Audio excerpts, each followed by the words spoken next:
അത് ഹർജി തള്ളി എന്ന് പറയുന്നത് 3 ഇന്ററിം പെറ്റീഷൻസ് കൊടുത്തിരുന്നു.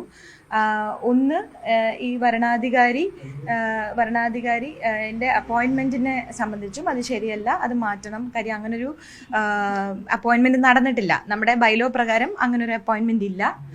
കൂടാതെ ഒരു ജനറൽ ബോഡിയിലും അങ്ങനൊരു തീരുമാനവുമായിട്ടില്ല. അപ്പം അതുകൊണ്ട് തന്നെ ഈ വരണാധികാരിയുടെ അപ്പോയിൻമെന്റ് ശരിയല്ല എന്ന് പറഞ്ഞിട്ടുള്ള ഒരു ആപ്ലിക്കേഷൻ കൊടുത്തിരുന്നു. രണ്ടാമത്തത്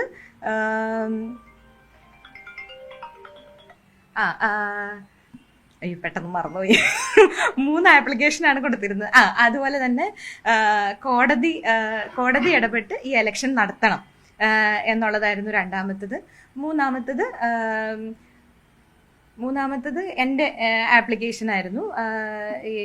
ഈ ഭരണാധികാരിയുമായി ബന്ധപ്പെട്ട് ഉണ്ടായിരുന്ന എൻ്റെ ആപ്ലിക്കേഷൻ. ഈ 3 കാര്യമാണ് ഇപ്പോൾ തള്ളി എന്ന് പറയുന്നത്. ഇതിൽ എൻ്റെ നോമിനേഷൻ തള്ളിയതിന് ഇതുവരെ വന്നിട്ടില്ല. നോമിനേഷൻ തള്ളിയതിൻ്റെ കൊടുത്തേക്കുന്ന വേറെ സൂട്ടാണ്. അതിൻ്റെ റിസൾട്ട് ഇതുവരെയും വന്നിട്ടില്ല. അത് പെൻഡിങ്ങിലാണ്. ഈ ആദ്യം കൊടുത്ത ഭരണാധികാരിക്കെതിരെ കൊടുത്ത ഈ 3 ആപ്ലിക്കേഷനാണ് തള്ളിയതായിട്ട് ഇപ്പം അറിഞ്ഞിരിക്കുന്നത്. അപ്പോൾ ഇതിനെതിരെ എന്തെങ്കിലും മേൽക്കോടതിയെ സമീപിക്കാൻ തീരുമാനമുണ്ടോ? ഇനിയിപ്പം നാളെ ഇലക്ഷൻ ആയതുകൊണ്ട് ഇനിയിപ്പം പെട്ടെന്ന് അതിൻ്റെ ഇതുണ്ടാവില്ല. പക്ഷെ എന്തായാലും ഞാൻ അതിൻ്റെ തുടർ നടപടികൾ വക്കീലുമായിട്ട് ആലോചിച്ച് എന്താണ് ചെയ്യേണ്ടത് നിയമോപദേശം നോക്കിയിട്ട് ചെയ്യുന്നതായിരിക്കും. ഇനി എന്താണ് അതെ, ഇപ്പം പ്രൊഡ്യൂസേഴ്സ് അസോസിയേഷൻ്റെ ഇലക്ഷന് ഞാൻ എക്സിക്യൂട്ടീവ് കമ്മിറ്റിയിലേക്ക് മത്സരിക്കുന്നുണ്ട്. കൂടാതെ ഞാൻ ചേംബറിലും ഈ പ്രാവശ്യം മത്സരിക്കും. എന്തായാലും ഇവിടെ പ്രസിഡന്റ് സ്ഥാനത്തേക്ക് നിൽക്കാൻ പറ്റാത്തതുകൊണ്ട് ഞാൻ ചേംബറിലും മത്സരിക്കും. പിന്നെ എനിക്കങ്ങനെ നിരാശയൊന്നുമില്ല. കാരണം ഞാൻ നേരത്തെ തന്നെ പറഞ്ഞിരുന്നതാണ്, എല്ലാം കൊണ്ടും പവർഫുൾ ആയിട്ടുള്ള ആളുകൾക്കെതിരെയാണ് എൻ്റെ യുദ്ധം. അപ്പോൾ അതുകൊണ്ട് തന്നെ എല്ലാ സൈഡിൽ നിന്നും നീതി കിട്ടും എന്നൊന്നും ഞാൻ പ്രതീക്ഷിക്കുന്നില്ല. പക്ഷെ എന്നാൽ പോലും ഞാൻ എൻ്റെ യുദ്ധം അല്ലെങ്കിൽ എൻ്റെ പോരാട്ടം തുടർന്നുകൊണ്ടേയിരിക്കും. തെരഞ്ഞെടുപ്പ് താൽക്കാലികമായി നിർത്തിവെക്കണം, ആ ഹർജിയാണല്ലേ തള്ളി? അതെ. മൂന്നാമത്തെ ആവശ്യം അതായിരുന്നു. തെരഞ്ഞെടുപ്പ് നിർത്തിവെക്കണം എന്നല്ല, അതൊരിക്കലും ഞാൻ പറയില്ല. കാരണം ഇപ്പോൾ ഇനി അതായത് സെയിം കമ്മിറ്റി തന്നെയാണ് വർഷങ്ങളായിട്ടിരിക്കുന്നത്.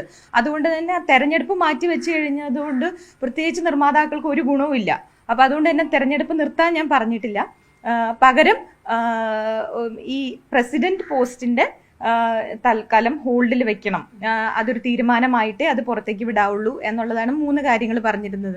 ഒന്ന് ഭരണാധികാരിയുടെ അപ്പോയിന്റ്മെന്റ്, രണ്ടാമത്തത് പ്രസിഡന്റിന്റെ എല്ലാം അതെ പ്രസിഡന്റിന്റെ ഇത് ഹോൾഡ് ചെയ്യണം. മൂന്നാമത് കോടതി ഇടപെട്ട് ഇതൊരു നയപരമായ രീതിയിൽ നീതിപരമായ രീതിയിൽ കോടതിയുടെ ഒരു ഇടപെടലുണ്ടാവണം എന്നുള്ളതാണ്. കാരണം നിഷ്പക്ഷമായിട്ടുള്ളൊരു ഇലക്ഷനാണ് നമ്മൾ ആഗ്രഹിക്കുന്നത്. നമ്മൾ ഇലക്ഷൻ നടത്താതിരിക്കാനല്ല നോക്കുന്നത്, ഒരു നിഷ്പക്ഷമായിട്ടുള്ള ഒരു ഇലക്ഷൻ നടക്കണം എന്ന് മാത്രമാണ് ഞാൻ ആഗ്രഹിച്ചത്. ഇല്ല, കൂടുതൽ ഡീറ്റെയിൽസ് ഒന്നും എനിക്ക് കിട്ടിയിട്ടില്ല. ഇത് റിപ്പോർട്ട് വന്നെങ്കിൽ മാത്രമല്ലേ കിട്ടുള്ളൂ. ഇപ്പൊ കൂടുതലൊന്നും കിട്ടിയിട്ടില്ല. ആ 3 ഇന്ററിം ഇത് തള്ളി എന്നുള്ളത് മാത്രമേ അറിയത്തുള്ളൂ. പക്ഷെ എന്റെ നോമിനേഷൻ തള്ളിയതുമായി ബന്ധപ്പെട്ട് ഇതുവരെ റിസൾട്ട് ആയിട്ടില്ല. അത് പെൻഡിങ്ങില്ല. അതറിയില്ല എനിക്ക്. അതെ, നാളെയാണ് ഇലക്ഷൻ. അപ്പൊ ആ നോമിനേഷൻ തള്ളിയതുമായിട്ട് ബന്ധപ്പെട്ടിട്ടുള്ളത് ഇതുവരെ വന്നിട്ടില്ല. മത്സരിക്കാൻ തീരുമാനിച്ചതുകൊണ്ട് വിഷയങ്ങൾ പൊതുവിൽ പുറത്ത് അറിയാൻ അതൊക്കെ സഹായകരമായിട്ട് തോന്നുന്നുണ്ടോ? അങ്ങനെയില്ല. ഇത് ഞാനല്ലെങ്കിൽ മറ്റൊരാൾ വന്ന് പറയും. ഇപ്പൊ നാളെ നിങ്ങൾ ഇലക്ഷൻ കഴിയുമ്പോൾ നിങ്ങൾക്ക് മനസ്സിലാവും അവിടുത്തെ ഒരു വികാരം എന്താണ്. ഇതിപ്പം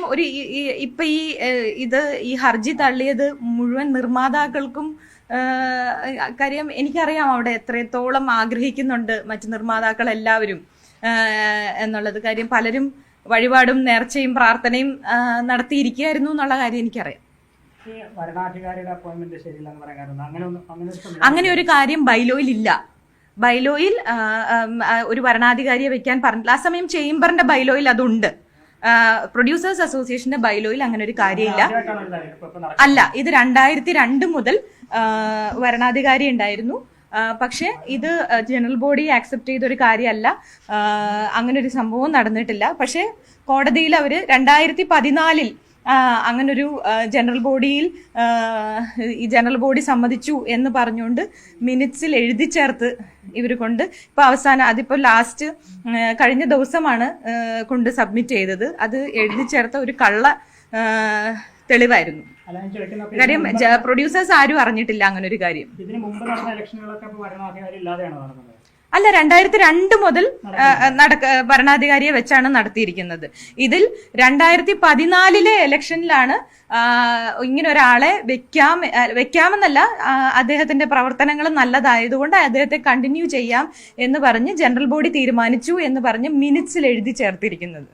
അതിനുശേഷം മുതൽ അങ്ങനെ ഇത് നടന്നുകൊണ്ടിരിക്കുകയാണ്. അതെ അതെ അതെ അതെ നാമനിർദ്ദേശ പത്രിക തള്ളിയതിനെതിരായിട്ടുള്ള ഹർജിയിൽ ഇപ്പോഴും തീരുമാനമായിട്ടില്ല. അപ്പൊ ഇപ്പൊ നിലവിൽ എക്സിക്യൂട്ടീവ് കമ്മിറ്റിയിലേക്ക് അതെ മത്സരിക്കുകയാണ്. നടക്കുന്നു. അതെ അതെ മറ്റു കാര്യം അപ്പം പിന്നീട് തീരുമാനം വരും. അതെ തീർച്ചയായിട്ടും ഉണ്ട്. ചേംബറിൽ അടുത്തിലുണ്ടായ രാജികൾ താങ്കളെ സപ്പോർട്ട് ചെയ്തതുകൊണ്ടാണ് ചില സംസാരങ്ങളൊക്കെ ഉണ്ട്. അത് അദ്ദേഹം തന്നെ പറഞ്ഞല്ലോ ആരൊക്കെയാണ് ഇതിന്റെ പിന്നിലെന്നും എന്താണ് നടന്നതെന്നും അതിന്റെ ഉള്ളിൽ നിന്ന് തന്നെ. ഞാൻ ഇത്രയും നാളും ഈ വന്ന് പറഞ്ഞതെല്ലാം സത്യമായിരുന്നു എന്നുള്ളത് അതിന്റെ ഉള്ളിൽ നിന്ന് തന്നെ ഒരാൾ ഇറങ്ങി വന്ന് പറഞ്ഞില്ലേ. ഇനി അതിൽ കൂടുതൽ ഞാൻ എന്താ പറയണ്ടേ? കൊടുത്തിട്ടില്ല, ഞാൻ കൊടുക്കും. ഈ പ്രാവശ്യം ചേംബറിൽ പ്രസിഡന്റ് സ്ഥാനത്തേക്ക് ഡിസ്ട്രിബ്യൂട്ടർ വിങ്ങിൽ നിന്നുള്ള ആൾക്കാരായിരിക്കണം പ്രസിഡന്റും ട്രഷററും സ്ഥാനത്തേക്ക്. അതുകൊണ്ട് തന്നെ വേറെ ഏതെങ്കിലും ഒരു കീ പോസ്റ്റിലേക്കായിരിക്കും ഞാൻ കൊടുക്കുന്നത്. ഒന്നില്ലേ സെക്രട്ടറി അല്ലെങ്കിൽ വൈസ് പ്രസിഡന്റ്, അങ്ങനെ ഏതെങ്കിലും ഒരു കീ പോസ്റ്റിലേക്കായിരിക്കും കൊടുക്കുക. പറഞ്ഞത് പ്രകാരമാണെങ്കിൽ ഇനി കൂടുതൽ ഈ പൊട്ടിത്തെറികളും കാര്യങ്ങളും എല്ലാം തന്നെ സംഘടനകൾ പ്രതീക്ഷിക്കാവുന്നതാണ്. കൂടുതൽ വൈകാതെ ഉണ്ടാവുക. ആ പൊട്ടിത്തെറിയേക്കാൾ അപ്പുറം അതല്ല അവിടെ വേണ്ടത്. അവിടെ വേണ്ടത് ഒരു മാറ്റമാണ്. ആ മാറ്റം വന്നു കഴിഞ്ഞാൽ ഇങ്ങനെ വന്ന് ആരും വിഴുപ്പലക്കാനും നിൽക്കില്ല, ഇങ്ങനെ ഒരു പ്രശ്നങ്ങളും ഉണ്ടാവില്ല. ഈ മാറാതെ വർഷങ്ങളായിട്ട് 10-25 വർഷമായിട്ട് ഒരു അസോസിയേഷൻ ഒരു അസോസിയേഷൻ അല്ല. നിങ്ങൾ ശ്രദ്ധിച്ചാൽ അറിയാം എപ്പോഴാണ് ശ്രീ സുരേഷ് കുമാർ എൻ്റെ നേരെ കൈ ചൂണ്ടി വന്നത് എന്ന് ശ്രദ്ധിച്ചാൽ അറിയാം. ചേംബറിലും നിങ്ങൾ തന്നെയല്ലേ ഇരിക്കുന്നത് എന്നുള്ള എൻ്റെ ചോദ്യത്തിൽ നിന്നാണ്. അത് എല്ലാ അസോസിയേഷൻസിലും ഒരേ ആളുകൾ തന്നെ വർഷങ്ങളായി ഇരിക്കുന്നതിന്റെ പ്രശ്നങ്ങളാണ് ഈ കാണുന്നതൊക്കെ. അപ്പോൾ ഒരു മാറ്റം അനിവാര്യമാണ്. അത് ഈ പ്രാവശ്യത്തെ ഇലക്ഷന് അത് പ്രതിഫലിക്കും എന്ന് തന്നെയാണ്. ഇപ്പൊ ഞാനില്ലെങ്കിൽ പോലും വേറെ മത്സരാർത്ഥികളുണ്ടല്ലോ.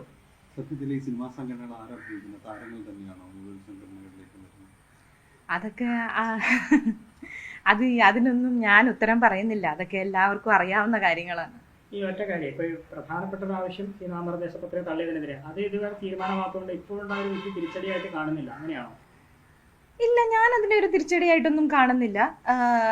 അത് ഓരോ വിധികർത്താവിനും അവർ കാണുന്ന നല്ലതും ചീത്തയുമായ പല കാര്യങ്ങളും ഉണ്ടാവുമല്ലോ. അതിനെ ഞാൻ റെസ്പെക്ട് ചെയ്യുന്നു. അപ്പൊ ഞാൻ എൻ്റെ ശരികൾക്ക് വേണ്ടിയിട്ടാണ് ഞാൻ ഫൈറ്റ് ചെയ്യുന്നത്. അപ്പൊ അതുകൊണ്ട് തന്നെ ഞാൻ ഇനി എന്താണോ ഇതിന്റെ അടുത്ത സ്റ്റെപ്പ് അതിലേക്ക് പോവുക തന്നെ ചെയ്യും. കോടതി വിധിയോട് ഞാൻ അതിനെ ബഹുമാനിക്കുന്നു, ഞാൻ അതിനെ ആക്സെപ്റ്റ് ചെയ്യുന്നു.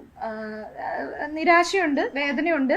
പക്ഷെ എന്നാൽ പോലും ഞാൻ അടുത്ത സ്റ്റേജിലേക്ക് പോകാൻ തയ്യാറായി തന്നെയാണ് നിൽക്കുന്നത്. പോരാട്ടത്തിൽ വലിയ തോതിലുള്ള പിന്തുണ കിട്ടുന്നില്ല എന്ന് തോന്നുന്നുണ്ടോ സിനിമാ ഫീൽഡിനകത്ത് നിന്ന്? അത് ഞാൻ പ്രതീക്ഷിക്കാൻ തന്നെ പാടില്ലല്ലോ. അങ്ങനെ ഒരു പിന്തുണ ഞാൻ കാര്യം സിനിമയാണ്, എല്ലാവരും അവസരങ്ങൾക്ക് വേണ്ടി നിൽക്കുന്ന ആൾക്കാരാണ്. അപ്പൊ എല്ലാവരെയും അവസരത്തെ ബാധിക്കുന്നത് കൊണ്ട് തന്നെ മറ്റ് ഇൻഡസ്ട്രി പോലെ അല്ല സിനിമ. പ്രത്യേകിച്ച് പ്രൊഡ്യൂസേഴ്സിനെതിരെ പറയുമ്പോൾ, ഒരു ആക്ടറിനെതിരെ പറയുമ്പോൾ 100 ആൾക്കാർ വരും സംസാരിക്കാൻ. പക്ഷെ അതുപോലെ അല്ല ഒരു നിർമ്മാതാക്കൾക്കെതിരെ പറയുമ്പോൾ. കാര്യം അവരാണ് ജോലി കൊടുക്കേണ്ടത്. അപ്പൊ അതുകൊണ്ട് തന്നെ ഞാൻ ആർക്കെതിരെയാണ് സംസാരിക്കുന്നതെന്ന് വ്യക്തമായ ബോധ്യം എനിക്കുണ്ട്. അതുകൊണ്ട് തന്നെ ഞാൻ പറഞ്ഞത്, ഞാൻ ഇതിനു മുമ്പും പലപ്പോഴും പറഞ്ഞിട്ടുണ്ട്, പണം കൊണ്ടും ഇൻഫ്ലുവൻസ് കൊണ്ടും പൊളിറ്റിക്കൽ ഇൻഫ്ലുവൻസ് കൊണ്ടും എല്ലാം ഏറ്റവും ഉന്നതരായിട്ടുള്ള ആളുകളാണ്. അപ്പൊ അതുകൊണ്ട് തന്നെ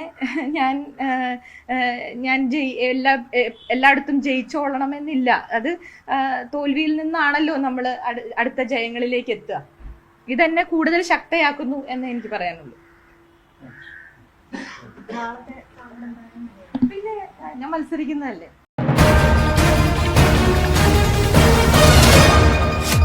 MC ന്യൂസ്, കനേഡിയൻ മലയാളികളുടെ വാർത്താജാലകം.